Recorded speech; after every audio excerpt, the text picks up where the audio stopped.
দর্শক আসসালামু আলাইকুম। ব্যাচেলরের আমিষ বলতে বোঝায় ডিম। ডিম ছাড়া ব্যাচেলরের জন্য চলেই না। আর আমার চ্যানেল যেহেতু ব্যাচেলার্স কিচেন বাই মুক্তাদির, আর ব্যাচেলরদের জন্য রেসিপি হবে না, এটাকে ভাবা যায়? তাই ব্যাচেলরদের জন্য খুব সহজে ডিমের তেলানির রেসিপিটি নিয়ে হাজির হলাম। তাহলে উপকরণগুলো চলুন দেখা যাক। অপরিহার্য অংশ ডিম। ডিম ছাড়া তো হবেই না। এই যে আমার লাগছে 2টো ডিম। আর আপনাদের প্রয়োজন অনুযায়ী আপনারা আপনাদের ইচ্ছা অনুযায়ী ডিমের পরিমাণটি বাড়াতে পারবেন। আর ব্যাচেলর যেহেতু 1 থেকে 2 জন, তাই 2টি ডিম নিয়েছি আমি। এর সাথে যে মশলাগুলো লাগছে সে মশলাগুলো হলো, এখানে আমি জিরার গুঁড়া নিয়েছি। ব্যাচেলর ভাইয়েরা আপনারা যে কোনো মুদির দোকান থেকে জিরার গুঁড়াটি পাবেন। হলুদ, মরিচ গুঁড়া, আদা রসুন বাটা, এটা রসুন বাটা, আদা বাটা, লবণ। আর আপনারা যদি আদা রসুন বাটা ঝামেলা নাই থাকে, আপনারা আদাটা কুচি করে দেবেন এবং গোটা রসুন দিয়ে দেবেন। এর সাথে লাগছে কাঁচা মরিচ এবং পেঁয়াজ।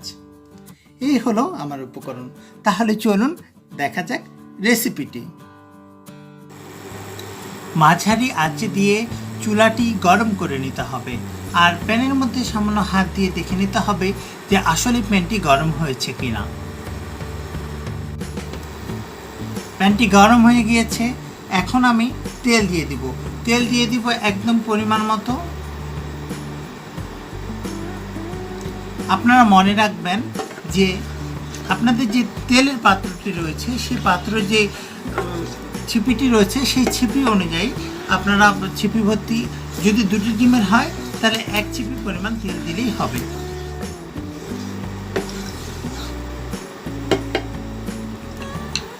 এ পর্যায়ে দিয়ে দিব পেঁয়াজ।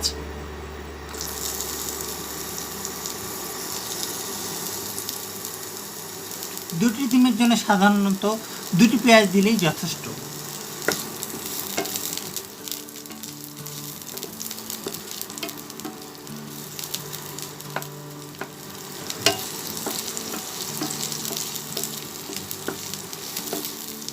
খুব ভালোভাবে পেঁয়াজটি ভেজে নেব। পেঁয়াজটি যখন এরকমভাবে ভাজা হবে, তখন আমি আদা রসুনগুলো দিয়ে দেব। এর সাথে মরিচের গুঁড়া, পরিমাণ মতো লবণ, হলুদ দিয়ে দিলাম।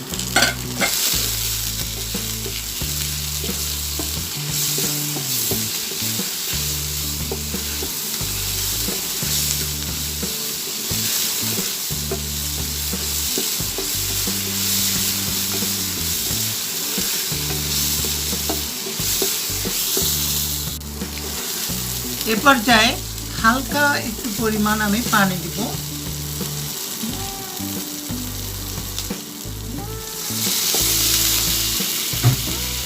আর আমি যে পেঁয়াজের কথা বলেছি, যদি ছোট পেঁয়াজ হয় তাহলে আপনারা 2টি পেঁয়াজ দেবেন, আর বড় পেঁয়াজ হলে আপনারা 1টি পেঁয়াজই যথেষ্ট।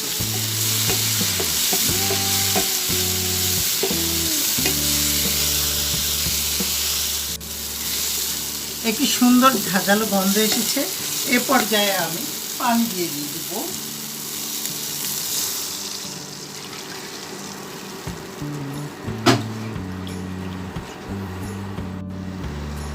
এখানে আমি পানি দিয়েছি 1.5 কাপ পরিমাণ। আর আপনারা 1.5 মিনিটের মতো আমি ঢাকনা দিয়ে ঢেকে রাখলাম। এখন আমি ঢাকনাটা উঠিয়ে দেব।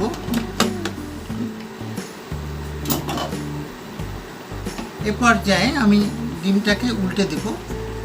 খুব সাবধানে ডিমটাকে উল্টাতে হবে।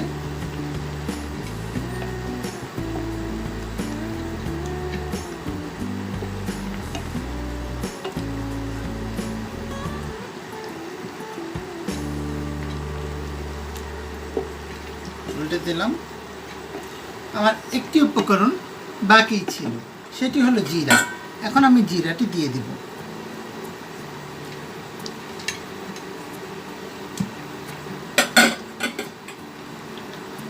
আবারও খুব ভালোভাবে নেড়ে নেব।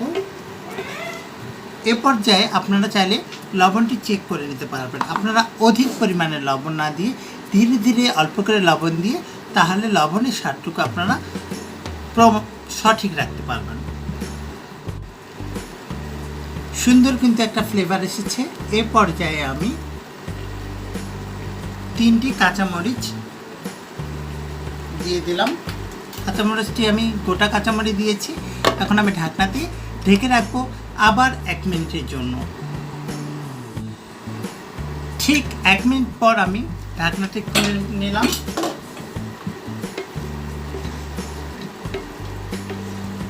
একদম রেসিপিটি হয়েছে আর এত সুন্দর একটা ফ্লেভার সেটা বলে প্রকাশ করতে পারবো না। আপনারা অবশ্যই বাসায় আপনারা চেষ্টা করবেন।